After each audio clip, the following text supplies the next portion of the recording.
Para makita ng ating mga kababayan kung ano yung pinag-uusapang BICAM ngayon, bigyan ko kayo ng isang halimbawa. Noong isang taon, ang inyong Duterte Youth Party List, siya lang ang kaisa-isang nagtanggol kay Pangulong Rodrigo Duterte sa Quadcom sa Kongreso.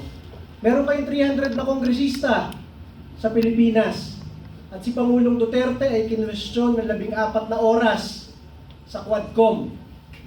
Isa lang doon, pinagtanggol si Pangulong Rodrigo Duterte last November.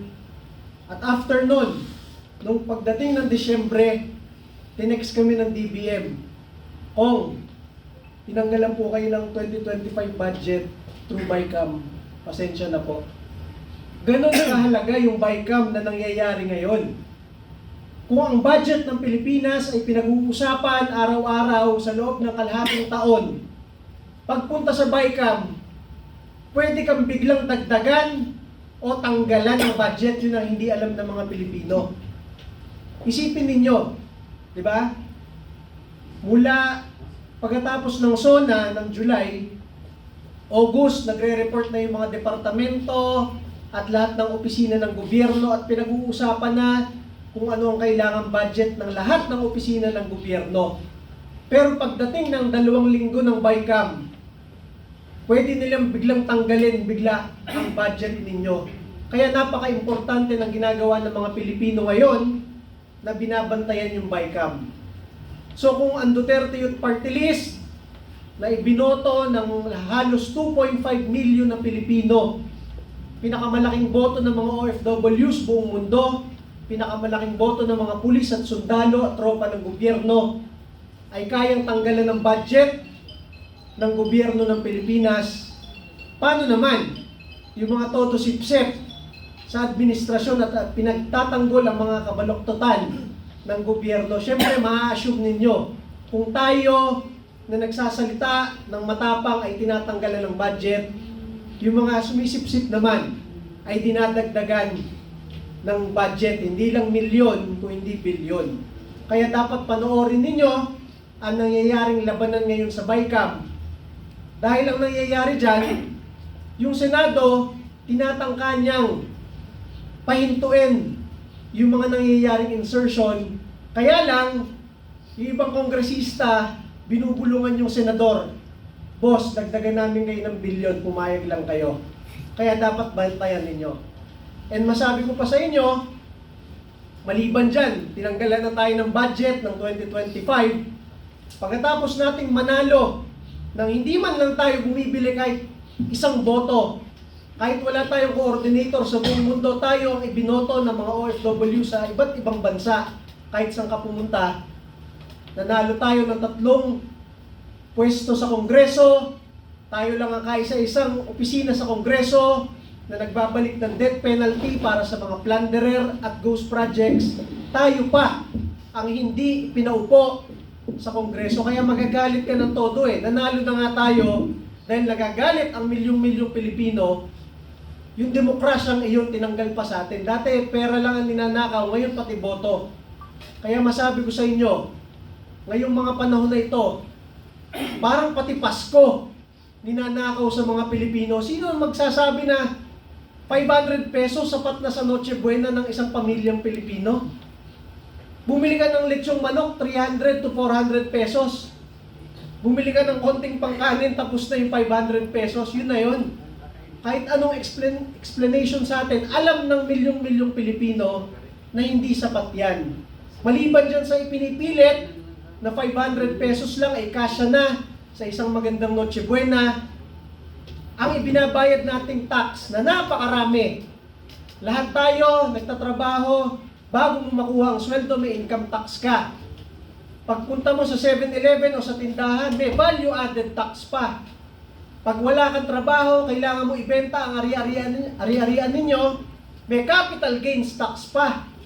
Pag hindi nyo ibebenta, magbabayad pa rin kayo ng amilyar, real estate tax pa. Pag hindi ka na nakatrabaho, wala ka nang ibebenta, ilalagay mo na lang sa bangko, pati yung pera ngayon sa bangko, may tax pa. Sa napakaraming tax dito sa mahirap na bansang ito, bakit hindi umuunlad at dumadami ang magagandang proyekto para sa lipunang Pilipino? Ito ay dahil yung ating tax, almost 1/3 niyan, ay nananakaw na ng sarili nating gobyerno. Kaya kahit yung mga foreign assistance, hindi na nagbibigay ang mga iba't ibang bansa. Ang foreign direct investment, mga gusto mag-invest dito ng negosyante, ayaw na rin. Yan ang nangyayari sa ating bansa. Ang piso bumaksak, ang PSE Stock Exchange bumaksak, at sinasabi sa atin araw-araw, napakaganda ng bansang Pilipinas. Nag-resign na ang Speaker, nag-resign na ang Senate President, nag-resign na ang APRO Chair, nag-resign na ang Executive Secretary, nag-resign na ang DBM. Ang sinasabi, napakadaming reforma sa pangunguna ng Pangulong Bongbong Marcos. It is under his watch, kaya nangyari lahat yan. Kahit napakalaki ng kanyang confidential fund to investigate lahat ng anomalya sa gobyerno, hindi niya alam kung ano nangyayari sa ating bansa. Kaya ang masabi ko lang po sa inyo, bantayan natin ng todo at nagpapasalamat tayo sa inyo, mga kasama natin sa social media at sa media, dahil kung wala kayo, mag-iiyakan na lang ang milyong-milyong Pilipino sa hirap na dinadanas ng bansang ito. At mamaya idagdag ko pa yung isang nagpapakilalang aide ni Vice President Sara Duterte, isang abnormal na tao, ano pangalan mo? Ramil Madriaga, na hindi man lang kilala ng mga taga-PSG, siya daw ang nagtayo ng VP PSG, hindi rin kilala ng mga Duterte sa Davao, nagpapakilala siya ang most trusted man sa Davao. Hindi ba naman talaga baliw? Mamaya po, i-discuss ko po sa inyo. Maraming salamat po. Baliw. Magandang umaga po, and it's a pleasure to be standing alongside yung aking mga co-panelists or I consider intellectual giants in their own field. Ako po si Dr. Froilan Calilong. Ako po ay isang profesor ng Agham Pampolitika at ng Public Administration. I'm also a political analyst. Maaaring nakikita niyo po ako sa media.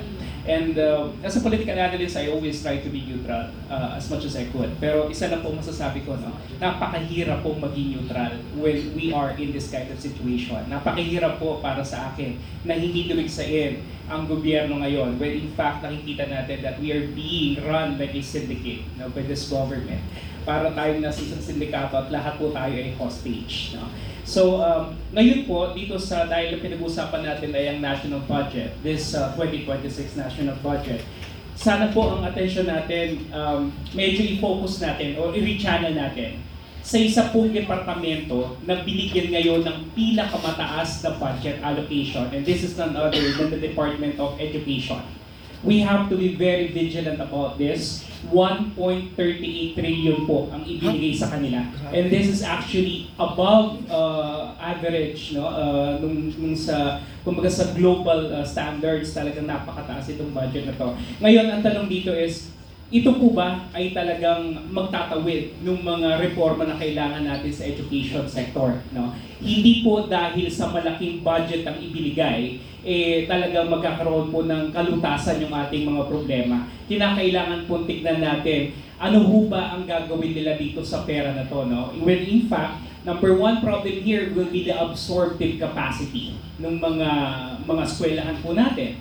Yung ating tinatawag na mga institutional capacities din itong ating sektor ng edukasyon, ano? At mayroon po pa talagang long-term benefits, no? Kasi para sa akin, the education sector is supposedly geared towards national development. Yan po talaga ang trajectory niyan. Pero kung ang gagawin po natin dito at ang ilalatag lang natin dito ay pagtatayo lamang ng mga classrooms, hindi ko sinasabi na hindi po tama yon. Pero kinakailangan din po maraming systemic reforms dahil sa DepEd po napakarami pong bottlenecks. I think we need to really address those concerns well.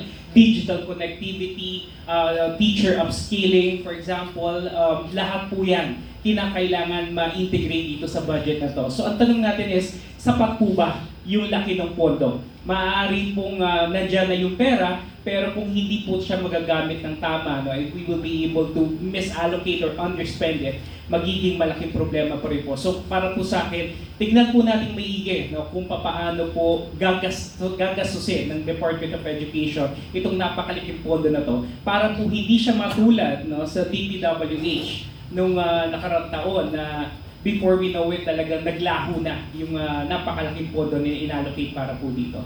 Yun lamang po at maraming salamat. Alright, maraming salamat po sa lahat mga panelists natin, and I'm sure